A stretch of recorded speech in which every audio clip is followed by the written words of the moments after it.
أعوذ بالله من الشيطان الرجيم. بسم الله الرحمن الرحيم. يا أيها النبي إذا طلقتم النساء فطلقوهن لعدتهن وأحصوا العدة واتقوا الله ربكم لا تخرجوهن من بيوتهن ولا يخرجن إلا أن يأتينا بفاحشة مبينة وتلك حدود الله ومن يتعد حدود الله فقد ظلم نفسه لا تدري لعل الله يحدث بعد ذلك امرا. 28ویں پارے سورہ طلاق کے یہ پہلے رکوع ہے. یہ رکوع آیت نمبر 1 سے لے کر آیت نمبر 8 تک کے آیاتوں پر مشتمل ہے. سورہ طلاق ہجرت کے بعد نازل ہونے والے سورتوں میں سے ایک ہے. اس سورہ مبارکہ میں 2 رکوع 12 آیاتیں 249 کلمات 1060 حروف ہے. ان آیاتوں کے شان نزول کے بارے میں مفسرین نے حضور نبی کریم صلی اللہ علیہ وسلم کے جو حدیث نقل فرمائی ہے وہ یہ ہے کہ حضرت عبداللہ بن عمر رضی اللہ تعالی عنہما نے اپنی بیوی کو عورتوں کے مخصوص ایام میں طلاق دی تھی، یعنی حالت حیض میں. حضور نبی کریم صلی اللہ علیہ وسلم کو جب اس بارے میں علم ہوا تو آپ صلی اللہ علیہ وسلم نے حضرت عبداللہ بن عمر رضی اللہ تعالی عنہ کو طلاق سے رجوع کرنے کا حکم دیا، اور ساتھ ہی آپ صلی اللہ علیہ وسلم نے فرمایا کہ بھئی اگر آپ نے طلاق دینا ہے تو حالات طہر میں طلاق دو. شرعی نقطہ نظر سے اگر طلاق دینا ناگزیر ہو تو حالات طہر میں جس میں حقوق زوجیت ادا نہ کی گئی ہو ایک طلاق دے دینا چاہیے، جسے طلاق احسن کہا جاتا ہے. ایسے طلاق دینے والے شخص کے پاس 3 مہینے کا موقع ہوتا ہے سوچ اور بچار کے لیے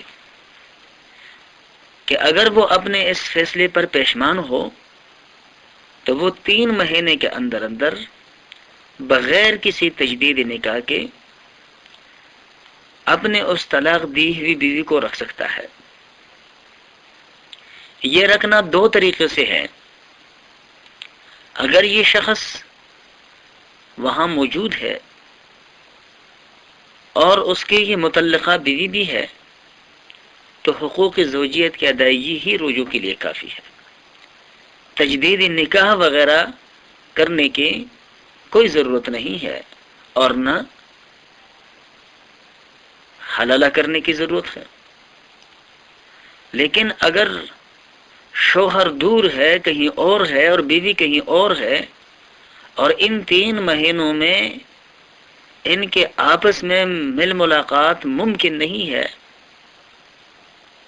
تو پھر رجوع کا طریقہ یہ ہے کہ شوہر اپنے اس فیصلے سے رجوع کرنے پر 2 گواہ قائم کر دیں اور یہ جہاں بھی ہے ان کے سامنے کہہ دیں کہ میں اپنے اس گزشتہ فیصلے سے رجوع کرتا ہوں. یہ ایک استحبابی امر ہے کہ یہ اپنے اس فیصلے سے رجوع پر 2 گواہ قائم کر لیں اور اس بارے میں پھر اپنی بیوی کو مطلع کر دیں کہ بھی میں نے رجوع کر لیا ہے. اور اگر وہ 2 گواہ قائم نہ بھی کریں، صرف نیت کر لے رجوع کرنے کا تو بھی اس کے رجوع ہو جائے گی. لیکن اس کے لیے چاہیے کہ وہ اپنے بیوی کو مطلع کریں تاکہ وہ 3 مہینے کی گزرنے کے بعد اپنے لیے کوئی ایسے فیصلوں کے بارے میں نہ سوچنا شروع کرے جو کہ ایک مطلقہ خاتون سوچتی ہے، اور وہ ہے اس گھر سے نکلنے کا یا دوسری جگہ شادی وغیرہ کے بارے میں سوچنے کا۔ طلاق فقہائے کرام نے اس کو 3 حصوں میں تقسیم فرمایا ہے۔ ایک طلاق احسن ہے، اور وہ یہی ہے کہ ایک ہی طلاق حالت طہر میں دیا جائے۔ دوسرا طلاق حسن ہے، اور طلاق حسن یہ ہے کہ ہر طہر پر یعنی 1 مہینے کے بعد ایک طلاق دی جائے۔ اس میں بھی طلاق دہندہ کے پاس سوچ اور بچار کا موقع ہوتا ہے کہ 2 طلاق کے دینے کے بعد تک اس کے پاس سوچ اور بچار کا موقع ہوتا ہے، اور اگر تیسری طلاق دے دی یعنی تیسری مہینے میں جا کر، تو پھر اب سوچ اور بچار کا موقع ختم ہوا، اب اس کے لیے اس بیوی کو رکھنا درست نہیں ہے۔ یہ خاتون اب طلاق کا عدت گزارنے کے بعد دوسری جگہ نکاح کر سکتی ہے۔ تیسری قسم جس کو طلاق بدعی یا طلاق مغلظہ کہا جاتا ہے، یہ وہ ہے کہ ایک شخص اپنے بیوی کو